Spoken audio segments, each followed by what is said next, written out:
live from the National News Studio, Sri Lanka.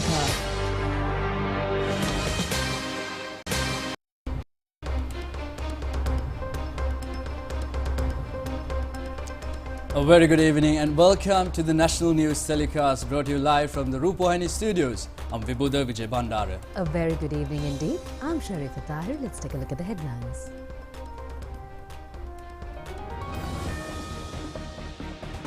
The first budget of the National People's Power government was presented to the Parliament under the theme The First Step to a Rich Country.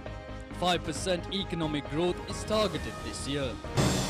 The minimum basic salary of the government sector has been increased by 15,750 rupees. A salary increase to the private sector as well. Luxury vehicles of the government will be auctioned.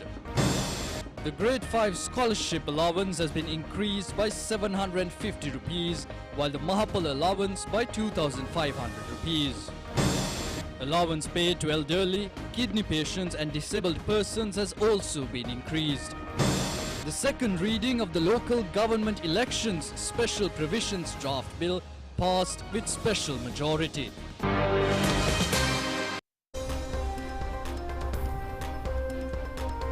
And now for the headlines and other stories in detail. The inaugural budget of the new government was presented in the Parliament today under the theme First Step for a Rich Country. Presenting the 2025 budget proposals, President Anura Kumara Dissanayake said that active political leadership is being provided by the present government for the process of building the country again.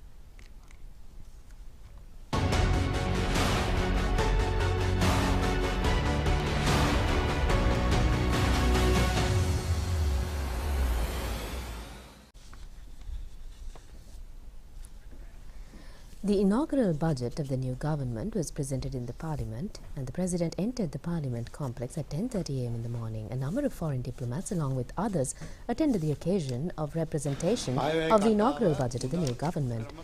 President Anura Kumara Dissanayake, addressing the Parliament, said that it is the pleasure for him to present the first national budget of the government to this House.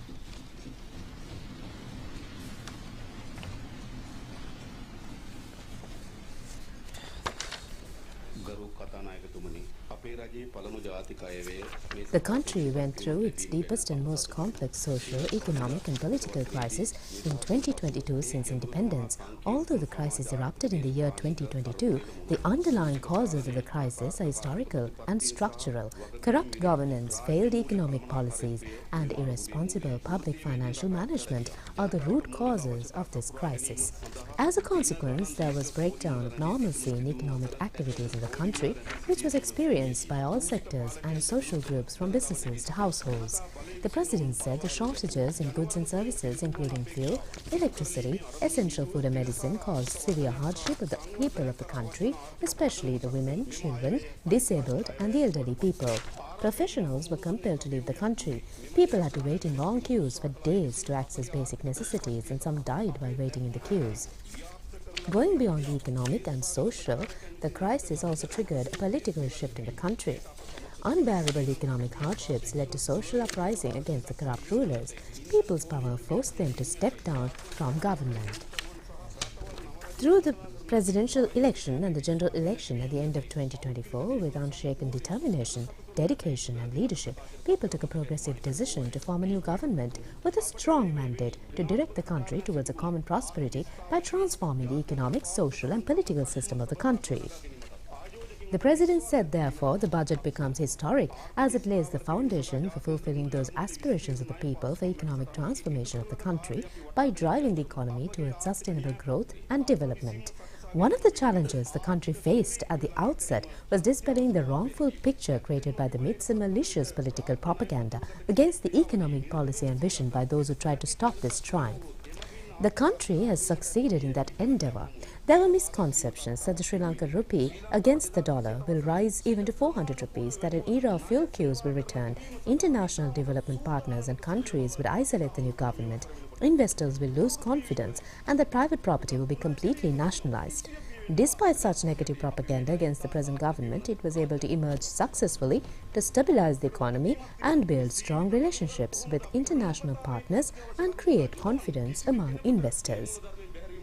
The president further said that from mid-2022, Sri Lanka implemented economic reforms with the support of the International Monetary Fund and other international partners in order to address the crisis. These remedial measures in some cases added to the pressures on the citizenry, particularly measures such as cost-reflective energy pricing, tax increases and interest rate hikes. While the government recognized the role played by the IMF Extended Fund Facility Program in stabilizing the economy, the country is in the view that in order to design the economic agenda, achieving economic sovereignty is necessary. Another key point in the economy was the conclusion of the debt restructuring process in December 2024. In fact, when the new government came into power, the debt restructuring process was ongoing, which it did not want to obstruct, given the potential of destabilizing the economy if such a drastic change took place. While taking this decision, the government also considered the significant time already spent on the debt restructuring process and the additional costs the continuation of the process would incur. President Anurukumara Dissanayake added that growth will be facilitated by a strong export sector, where the country expects exports of goods and services to reach an all-time high of close to $19 billion in 2025. This growth in non-debt creating inflows, along the robust economic growth and a primary budget surplus of 2.3% of GDP, will ensure Sri Lanka is well placed to meet the gradual increase in debt service payments from 2028 onwards. With sound financial management, responsible debt management, human capital investment, a robust social safety net, economic diversification, promotion of exports, improvement of investment climate, modernization of agriculture, green economy policies, innovation, digitalization, entrepreneurship and startup ecosystems, public-private partnerships, strengthening of anti-corruption measures, improvement of governance, and promotion of transparency and sustainable growth strategies, the country expects to better use the post-crisis opportunities to create a transformative change in the Sri Lankan economy to achieve long-term economic stability and prosperity. The government will introduce a number of legal reforms in the coming year to establish sound legal provisions aimed at fostering rapid economic development, good governance and effective public service delivery. A healthy population is also essential for human capital development, as it directly contributes to increased productivity, better educational outcomes, enhanced workforce participation, innovation and skill development. Accordingly, government health budget for 2025 has significantly increased to an allocation of 604,000 million rupees. Growth must also be driven by continuous productivity growth, and digitalization of the economy is essential. Another critical foundation for economic advancement, but also social upliftment and political reform, is the good governance and elimination of corruption. Governance reforms and anti-corruption initiatives are a top priority of the government. The government's flagship Clean Sri Lanka initiative aims to give life to this aspiration of society. The President noted that growth will be facilitated by a strong export sector, where the country expects exports of goods and services to reach an all-time high of close to $19 billion in 2025. This growth in non-debt creating inflows, along with robust economic growth and a primary budget surplus of 2.3% of GDP, will ensure Sri Lanka is well placed to meet the gradual increase in debt service payments from 2028 onwards.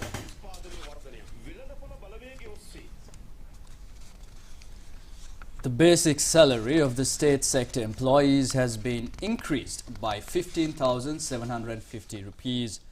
Accordingly, the current minimum basic salary of 24,250 rupees will be increased up to 40,000 rupees.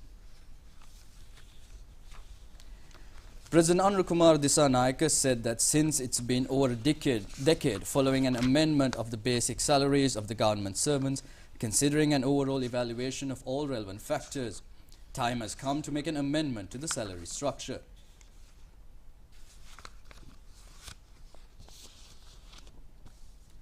The current ad hoc interim allowance and special allowance will be integrated into the basic salary, giving a net increase of 8,250 rupees in the minimum salary. The basic salary will be increased by 15,750 rupees with effect from the 1st of April this year, and it will be implemented under several stages. In addition, it is proposed to raise the value of the annual salary increment by 80%. Consequently, the minimum annual salary increment of 250 rupees will be increased to 450 rupees. It is also proposed to adjust annual salary increments for all public sector employees to the same percentage. The total estimated cost of this salary increase is expected to be 325 billion rupees. The President said that considering the existing financial difficulties, this salary increase will be implemented in several stages. The first 5,000 rupee increase of the net basic salary and the rest of the 30% will be paid from April this year. The balance of 70% increase will be implemented as two equal segments in 2026 and 2027 years starting from January. The 38,000 rupee of basic salary of some teacher grades will be increased up to 61 rupees. For secretaries of the ministries, the salary will be increased by 80,000 to 90,000 rupees. Considering the increase in the minimum basic salary of state employees, the limit on distress loans for public servants, which is currently set at 250,000 rupees, will also be increased to 400,000 rupees. Pension allowances of all servants who retired before the 1st of January 2020 will be increased in 3 stages. Their pension allowance already been increased by 3,000 rupees. It has also been planned to make 30,000 new recruitments to fill the essential vacancies in the state sector. The President said that the employees who retires from the 1st of January this year, their pension will be matched in pursuant with the entire salary increase. An employee who receives a minimum salary of 40,000 rupees today, if he retires, he will have the increased pension allowance in 3 stages. Many parties, including public representatives and intellectuals, expressed their satisfaction towards the increase of the salaries of the public servants by this budget. Minister Professor Anil Jayanta Fernandez said that the increase of 13,750 rupee draws as the 2,500 and 5,000 rupees allowance are added to it. Then it becomes 7,500 rupees. In addition, a net increase of 8,250 rupees will be added. Out of this increase, 5,000 rupees will be added to this year's salary. Accordingly, an office assistant salary will become 37,724 rupees. It will gradually increase up to 40,000 rupees within 2026 and 2027.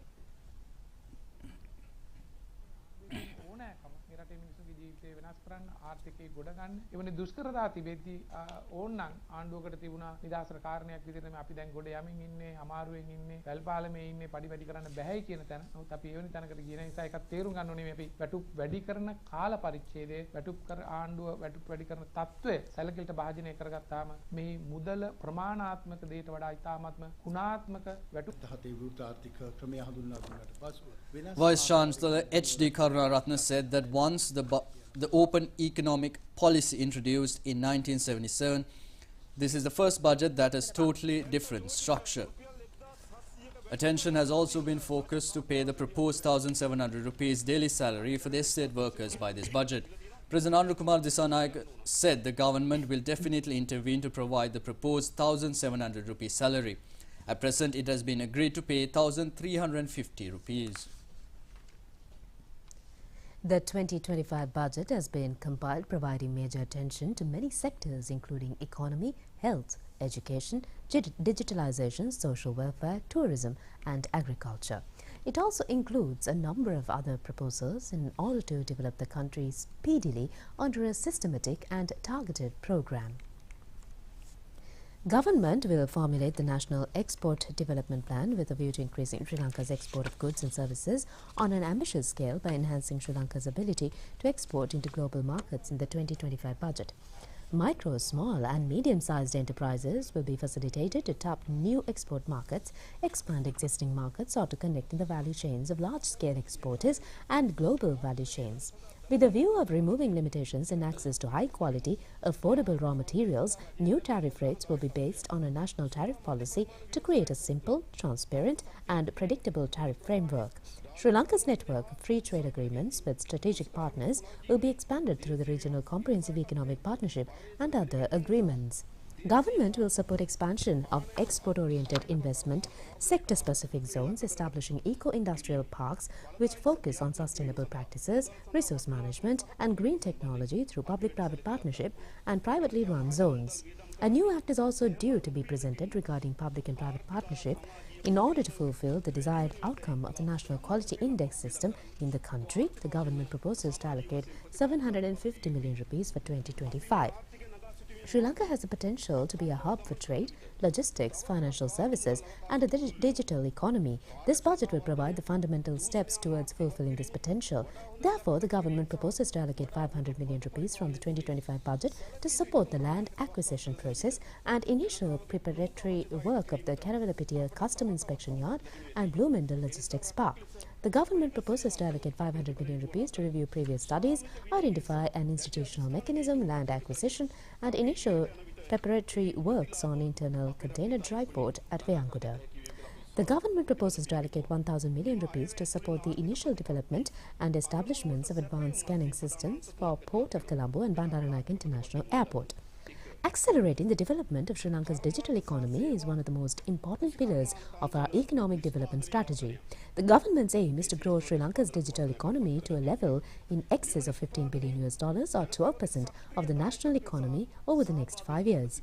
In achieving this ambition, the government also aims to facilitate an increase in the ICT industry's annual export revenue to $5 billion. Accordingly, the government proposes to allocate 3,000 million rupees to bolster the acceleration of digital economy development through the initiatives described. It is necessary to ensure that we focus on the value generated from tourism instead of simply focusing on the number of arrivals. After identification, the required critical infrastructure development activities will be carried out on a priority basis during the 2-year period 2025-2026. This infrastructure development will be supported by an integrated city branding and promotion campaign for these developed destinations. Bandaranaike International Airport Terminal 2 will be expanded with the support of Japanese investments. For this purpose, the government proposes to allocate 500 million rupees for the year 2025. The government is working towards setting up a development bank for small and medium-scale entrepreneurs as a first step. The function of a development bank through a new administrative structure will be established through the existing state bank mechanism. The government will support this task through the National Credit Guarantee Institution. The government has paid special attention in order to foster innovations and entrepreneurship development. The government proposes to allocate 1,000 million rupees to create an innovation invention fund for commercialization of research findings. Ministers and deputy ministers' expenditure has been rationalized, reducing the public expenditure for the government.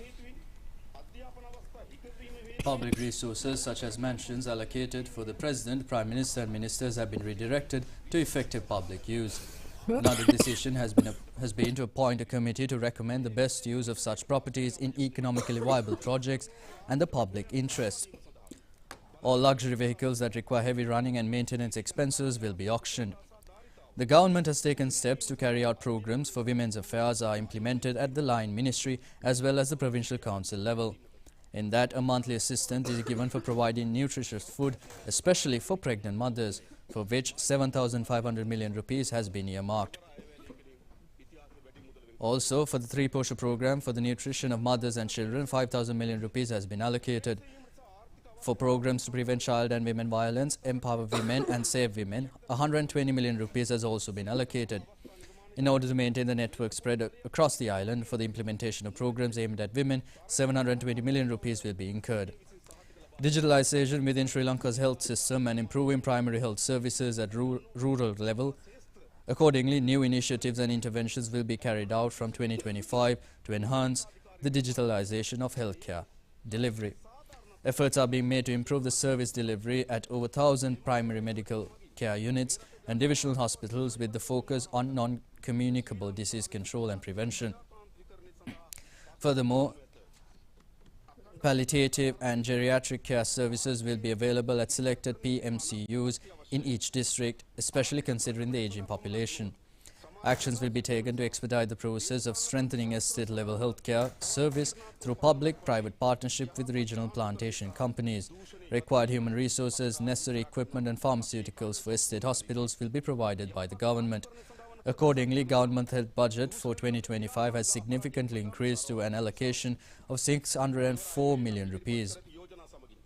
In order to ensure the supply of pharmaceuticals and medical supplies, 185,000 million rupees is allocated in the 2025 budget. The government will take necessary actions through the Ministry of Health to ensure the procurement and distribution of quality pharmaceuticals and medical supplies without any interruption and minimize wastages while optimizing procurement processes and full utilization of funds.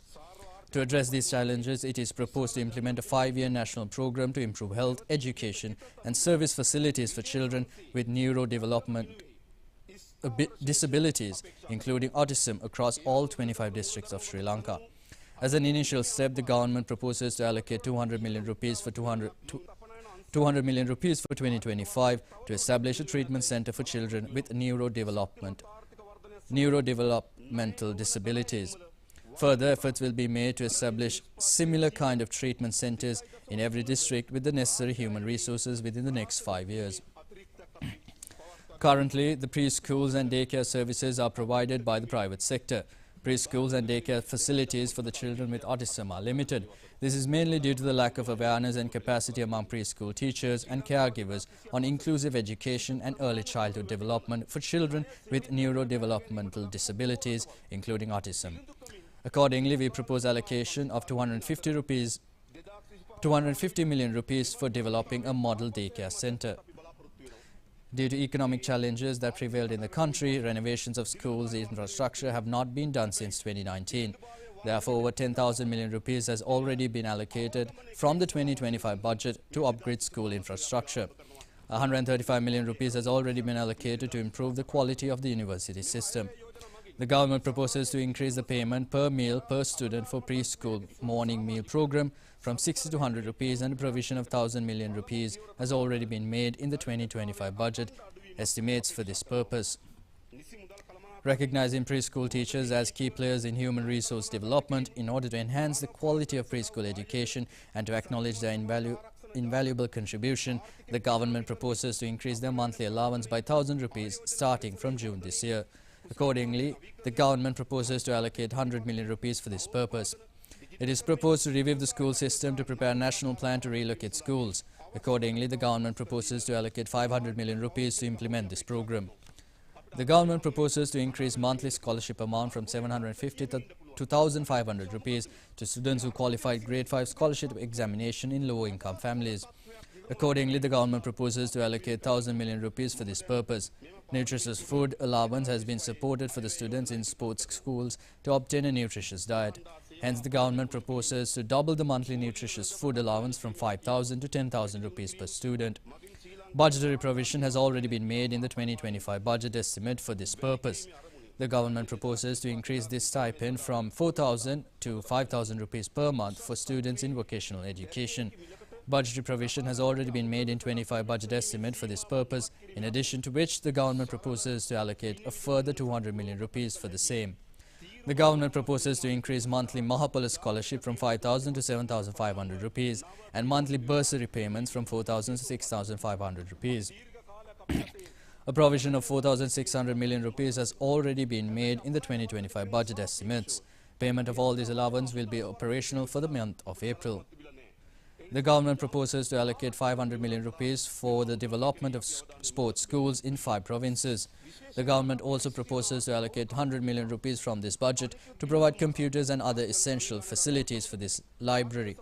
In addition to that, the government proposes to allocate another 200 million rupees under this budget for the development of other regional libraries. The government awarded a tender to a 50 megawatt wind power project at $4.65 cents for a unit of electricity. In that context, awarding projects at an excessive tariff around 8.26 cents US cannot be justified. Priority will be awarded to carry out necessary renovations for the control frame in order to provide facilities to the internal restructuring of Ceylon Electricity Board. The sector is aimed at increasing its productivity, competitiveness and resilience. The fertilizer subsidy for paddy farmers will be continued, for which the government has already allocated 35,000 million rupees for 2025. The development of quality seeds, cascade management, efficient use of water in agriculture has been identified as priority areas and are expected to be supported by the budgetary allocation. A sufficient buffer stock starting from the Maha 2024-2025 is proposed to be maintained as a resilience measure to bridge the demand and supply of rice in the market while avoiding haphazard price volatility. The government proposes to allocate 5,000 million rupees for the purpose for Maha 2024-2025. The budget also proposes to allocate 500 million rupees for small and medium-scale young entrepreneurs in order to start agri-based businesses. It has also been proposed to invest 2,500 million rupees for the year 2025-2026 in order to increase the dairy farm productivity. An amount of 78,000 million rupees has been earmarked as the overall investment for the development of irrigation sector in the year 2025. In order to promote the stocking of freshwater prawns in tanks and non-traditional aquaculture and enhance the future production towards export economy, the government proposes to empower farming community fisheries societies and local communities and establishment of freshwater prawn hatcheries under public-private partnership arrangements, farmer cooperatives and marketing networks, and facilitate farmer societies to link with such marketing networks as well. For this purpose, the government proposes to allocate 200 million rupees. In order to ease the burden of vulnerable communities, the government will take necessary steps to safeguard them by enhancing the cash grants for those in social registry. Accordingly, the government has increased social protection program net spending to 232.5 billion rupees in 2025. The increase in the monthly benefit allowance paid to the two social groups, the poor and the extremely poor, from 8,500 to 10,000 rupees and from 15,000 to 17,500 rupees respectively, has already been implemented with effect from January 2025. The government proposes to extend the benefit payment period for transitional social groups whose payments were set to end on March 31, 2025 until April 31, 2025.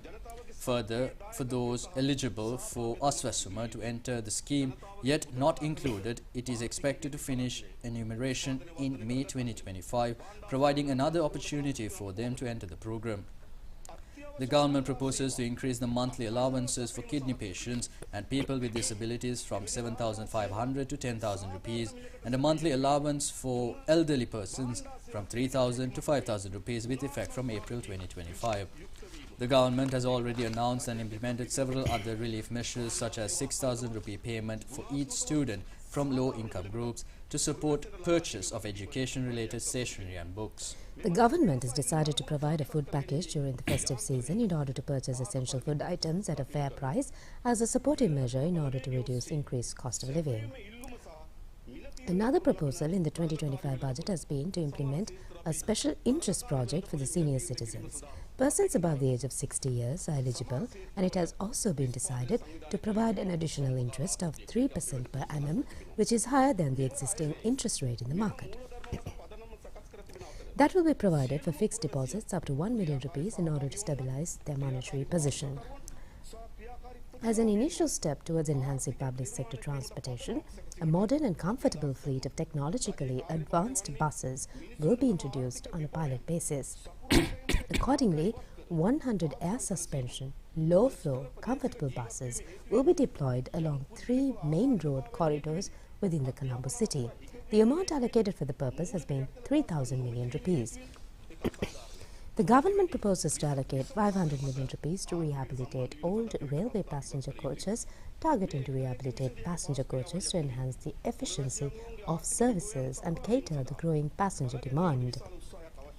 In order to provide an efficient railway service and improve public transportation facilities, we propose to extend the Kalani Valley Railway line, which currently operates up to Avisavalla beyond Avisavalla in phases. An allocation of 250 million rupees will be made through the 2025 budget. An amount of 26,680 million rupees has already been allocated for the development of rural road island-wide. It has also been proposed to allocate 3,000 million rupees in order to improve rural roads, giving priority to such roads which connect economically important areas, tourist destinations and underdeveloped rural villages. 5,000 million rupees will be allocated under the 2025 budget in order to improve and renovate rural roads and bridges in the northern province. The amount that has been allocated for the renovation of rural bridges has been 1,000 million rupees. The Green Sri Lanka program is a massive program implemented through the three main pillars of social development, environmental development and ethical development to sustainably elevate Sri Lanka and the entire Sri Lankan society to a higher level. For this, the entire public, the state sector, entrepreneurs, businessmen including the private sector, national and international non-governmental organizations, the Sri Lankan community abroad, international donor agencies, various professionals and experts are being planned and implemented with the support of all. Under this, in order to promote mutual understanding between various communities and enhance cooperation, a special cultural festival has been organized with the participation of everyone. The traditional tea party given after the presentation of the budget was held at the Parliament canteen today.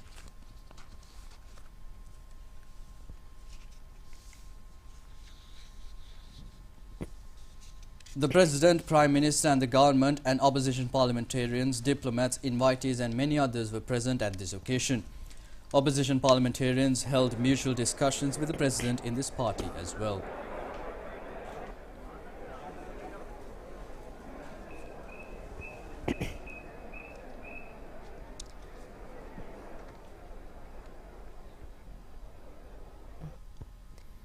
After the presentation of the budget, government and opposition parliamentarians expressed their views at the media regarding the budget. MP Nihal Galapathy said that all politicians who are not hypocrites could hail this budget from the part of the public welfare. This can also be branded as a budget led for all people to have positive lifestyle.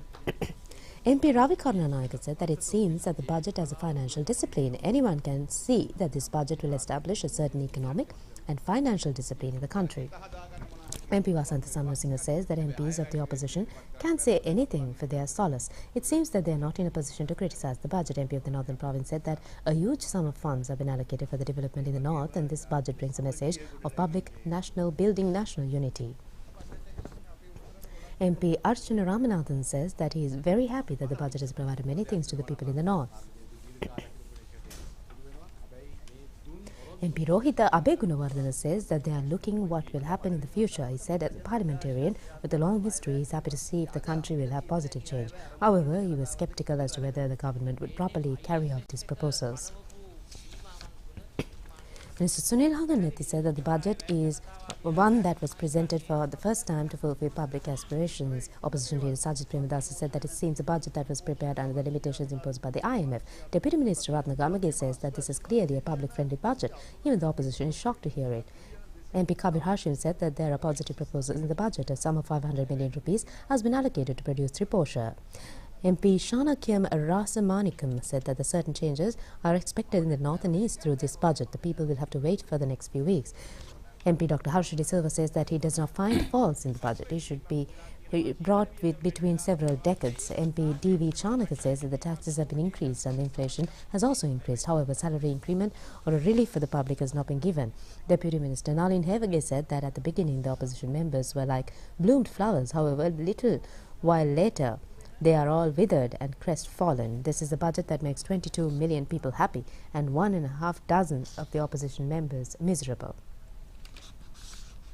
The second reading of the Local Government Elections Special Provisions Draft Bill passed with special majority in the Parliament today. Parliamentarians voted for it. It is significant that some opposition members also voted for the government. At the debate held today, several members expressed their views. Minister Chandan Aberatna observed that the reason for the presenting draft bills is to provide an opportunity to introduce new nominations for the nominations which existed early. Parliamentarian Ranjit Madhum Bandara pointed out that support will be provided to hold an election and all the 80,000 candidates have made their deposits. It has been requested to provide that amount again for the nominations in the next election. Minister Bimal Ratnayaka said that according to the decision taken by the court, the government cannot postpone these elections at all and if possible, they have to be conducted as soon as possible. Regarding the problem of placing of deposits, the Elections Commission will do the needful. MP Namal Rajapaksa requests not to postpone the elections. He says that he believes the government and the Elections Commission will act so as to not disturb the exams and education activities of the students while conducting the elections.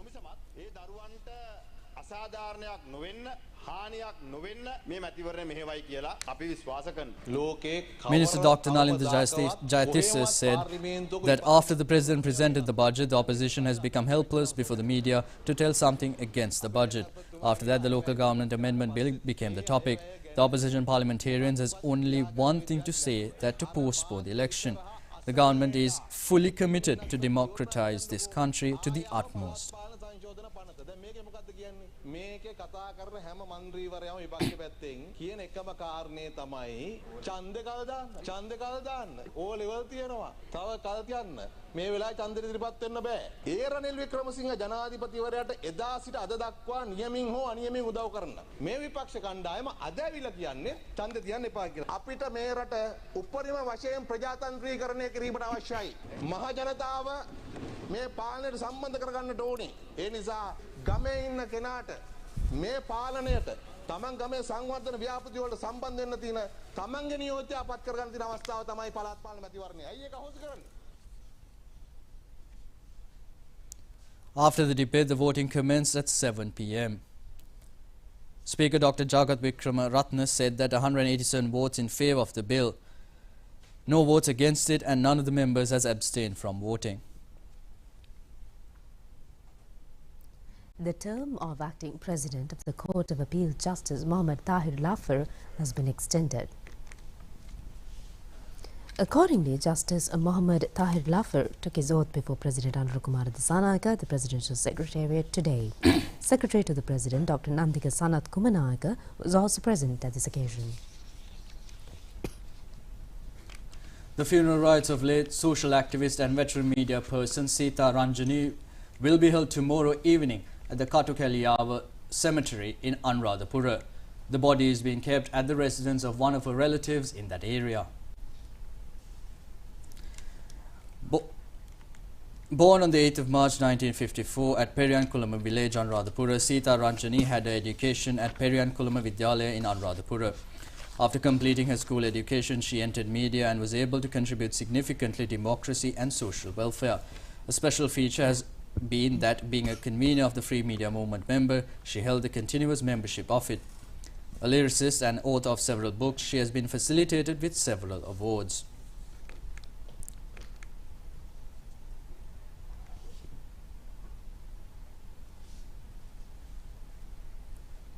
Well, that's it on local stories. We'll be back with news overseas.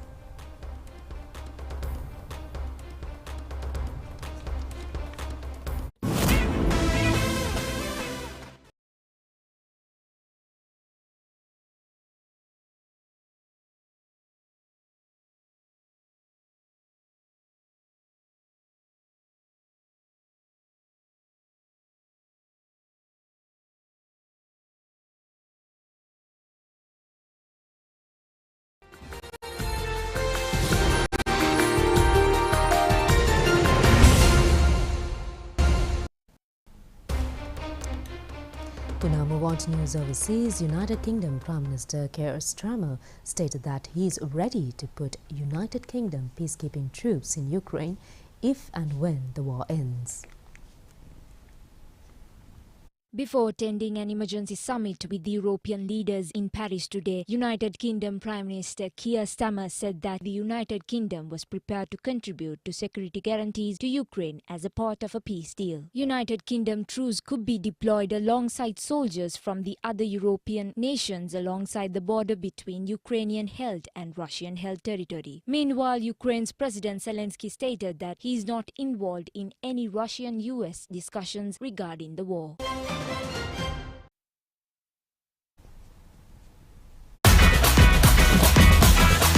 Kottumi, Fantamai.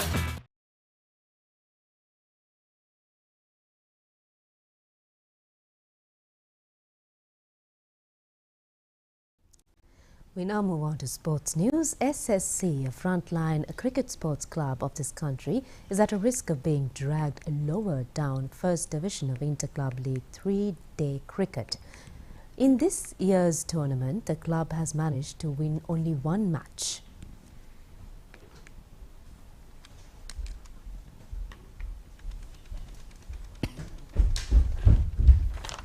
SSC Cricket Club, which participated in 8 matches of the Inter-Club League 3-day tournament, was able to register a victory in 1 match. Registering defeats in 2 matches, the SSC was able to draw 5 matches.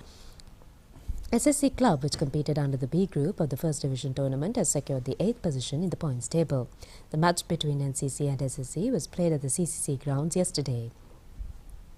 Although the SSC team was able to draw the match, NCC was able to register victory in the first innings. In their first innings, NCC amassed a total of 379 runs. SSC replied with 352 runs. NCC in their second innings scored 377 runs with a loss of 5 wickets and was able to end the match in a draw.